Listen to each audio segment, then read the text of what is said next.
evangelho por excelência é evangelho da inclusão.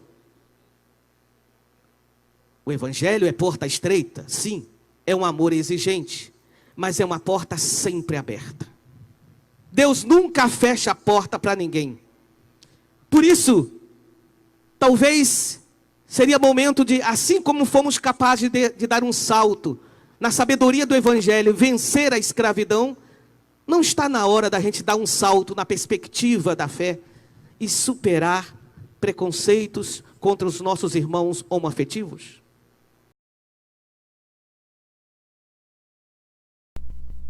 Paz e graça a todos os inscritos aqui no canal, Presbítero Pedrosa. Bom, gente, eu estava devendo esse segundo vídeo, visto que o primeiro iria ficar muito longo, aí eu deixei para fazer em duas partes, tá certo? Este é o segundo vídeo, onde aqui o assunto agora é diferente.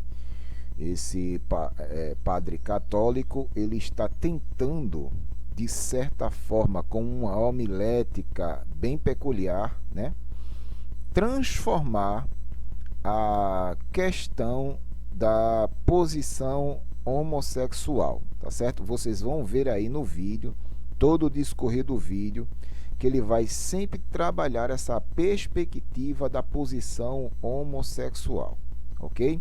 Então eu vou dar algumas pausas no vídeo para a gente estar comentando aqui ponto por ponto, tá certo? Eu peço que vocês prestem bastante atenção aí a tudo o que ele vai falar, porque eu tenho muita coisa também a relatar sobre esse assunto neste vídeo. Vamos lá. Pensemos, por exemplo, na perspectiva da fé. Na perspectiva da fé. Quando a gente olha para a homossexualidade, minha gente, a gente não pode dizer que é opção. Opção é alguma coisa que livremente você escolhe. E orientação, ninguém escolhe. Um dia a pessoa se descobre com esta ou aquela orientação. Escolha será a maneira como você vai viver a sua orientação. Se de uma forma digna, ética ou de uma forma promíscua. Mas promiscuidade pode se viver em qualquer uma das orientações que se tem.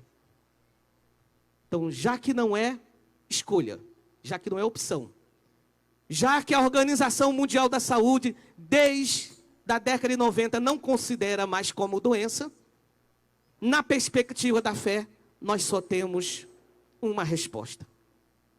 Se não é escolha, se não é doença, na perspectiva da fé, só pode ser um dom. É dado por Deus. Só pode ser um dom. É dado por Deus. Só pode ser um dom. É dado por Deus. É o quê? Então, dizer que a homossexualidade não é opção e nem é doença, é um dom de Deus, é o cúmulo do absurdo, porque não existe base para isso. E os ensinamentos apostólicos são bem claros. Paulo, em 1 Coríntios capítulo 6, versículo 9, Paulo diz assim: não sabeis que os injustos não herdarão o reino de Deus? Nem vos enganeis, nem os devassos, nem os idólatras, nem os adúlteros, nem os afeminados, nem os sodomitas, nem os ladrões, nem os avarentos, nem os bêbados, nem os maldizentes, nem os roubadores herdarão o reino de Deus.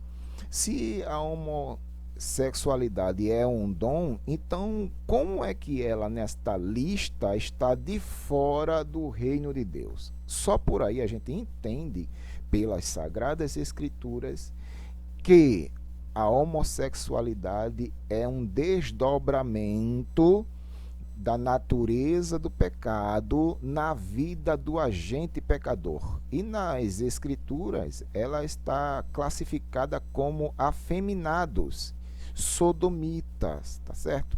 Então, o que esse padre falou aí não tem sustento nas Escrituras. Simples assim.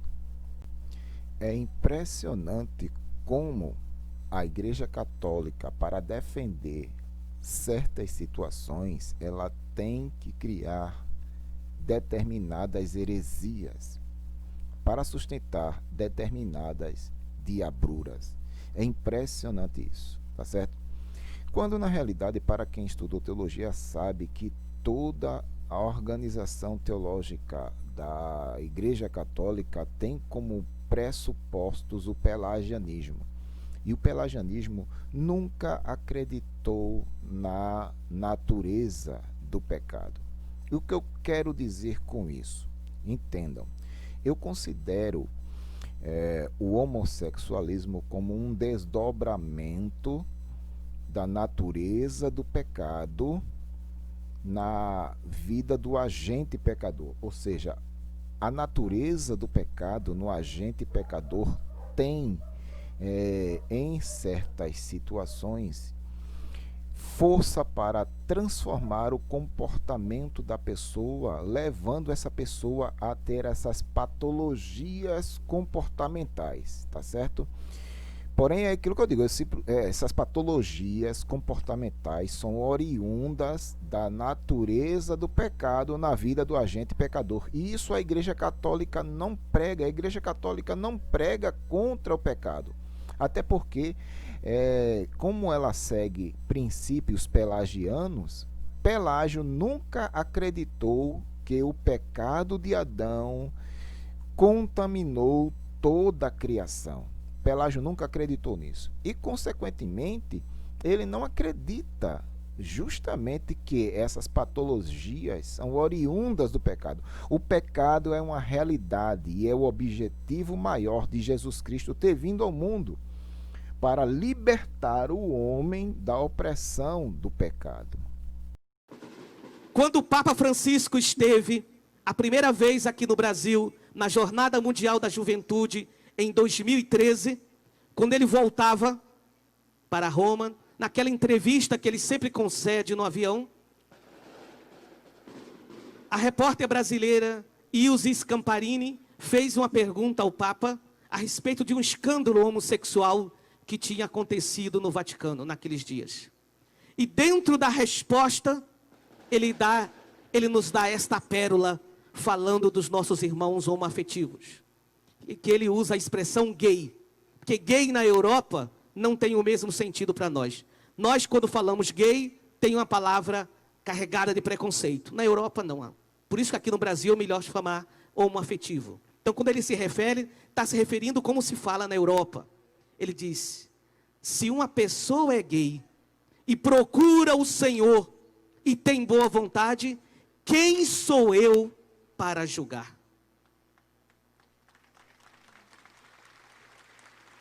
O catecismo da Igreja Católica, diz o Papa, diz, não se deve marginalizar estas pessoas por isso. Devem ser integradas na sociedade. É bom que os ortodoxos também leiam o catecismo da Igreja Católica. No último sábado de 2015, numa audiência privada, que não foi revelada por Francisco, mas foi revelada pela pessoa que foi em audiência privada, o Papa recebeu em sua casa o transexual Diego Neria Lerrahaga e sua namorada. Como se deu esse encontro? O Papa recebeu uma carta desse transexual espanhol, falando da dor que ele tinha, do preconceito que ele sofria na sua comunidade católica da Europa. E fruto disso, o Papa telefonou para ele e marcou essa audiência. E depois da audiência, esse rapaz deu uma entrevista no jornal espanhol. E ele dizia que na sua comunidade, esse transexual tinha sido chamado pelo padre e pelo povo como filha do diabo. Sensibilizado, Francisco tentou acolher aquele que não foi acolhido pelo irmão na igreja. Papa Francisco, no documento Amoris Laetitia, falando sobre o amor na família, ele dedica o capítulo 8º para aquelas situações que ele chama de situações irregulares, falando sobretudo de segunda união. E ele propõe 3 passos. Eu me pergunto Se aqueles 3 passos que o Papa Francisco propõe para acompanhar os irmãos em situações irregulares na vida a dois, também nós não teríamos que dar em relação aos nossos irmãos homoafetivos. Acompanhar, discernir e integrar. Acompanhar, discernir e integrar. Não seria esta a sabedoria salomônica que deveríamos aprender de Jesus? Não é essa a misericórdia que é parte da nossa herança com Deus, como nos fala o Salmo?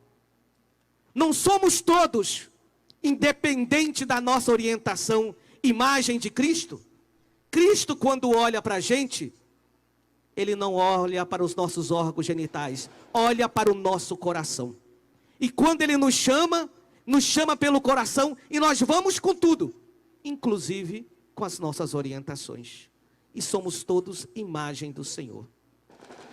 Não é esta a pérola que Santana está nos dando hoje, como nos lembra o Evangelho? A pérola da misericórdia de seu neto, de seu Deus e nosso Deus, do Filho de Maria, do Filho de Deus, nosso irmão. Que Santana nos ensine, como ensinou a Maria, a ter os olhos fixos no transpassado Jesus, e um olhar misericordioso para os transpassados na história. E hoje quero contemplar como um dos transpassados da história, os nossos irmãos e irmãs homoafetivos, que não são acolhidos nem amados por nós. Que Santana nos mostre o caminho para Jesus. Bom, eu concluo este vídeo afirmando categoricamente pelas Escrituras que o Evangelho é o poder de Deus para a salvação de todo aquele que nele crê. E sendo o Evangelho o poder de Deus, ele tem poder de transformar o mais vil pecador. Está entendendo? O sangue de Jesus Cristo nos purifica de todo o pecado. Quando eu estou falando da ação eficaz do sangue de Jesus Cristo, eu estou falando que o indivíduo, após ter sido alcançado por essa graça eficaz, ele se transforma em nova criatura. E como diz o ensinamento apostólico, as coisas velhas se passaram, tudo se fez novo. Deus ama o pecador, o homossexual ama, mas se aborrece dos seus pecados ou de suas práticas. Tá certo? Então, existe espaço para o homossexual no reino de Deus, existe espaço para ele como criatura do Criador, feito à imagem e semelhança de Deus, mas não existe espaço para as suas práticas. As suas práticas devem ser abandonadas. E o poder de Deus, dentro do Evangelho, proporciona isso, um estado de regeneração. E o que seria o estado de regeneração? É o nascer de novo, ser uma nova criatura em Cristo Jesus. E é isso que o Evangelho faz. Está entendendo? Agora, o que eu posso observar na questão católica é que eles tanto aceitam o agente pecador, o homossexual, como também as suas práticas. E isso contradiz toda a estrutura do Evangelho em relação à santidade, à santificação, à perfeição. Porque a Bíblia fala que ficarão de fora os impuros, aqueles que se deixam levar pela sodomia. Os sodomitas ficarão de fora do reino de Deus, os afeminados e todos os que praticam a injustiça. Tá certo? Mas eu vou deixar você à vontade para comentar esse vídeo e deixar a sua opinião aqui no rodapé, tá certo? Não se esqueça de se inscrever no canal, ativar as notificações, tá certo? E compartilhar este vídeo, fazendo com que ele chegue o mais longe possível. Deus abençoe você, Deus abençoe sua vida, sua família, em o nome de Jesus. Até a próxima.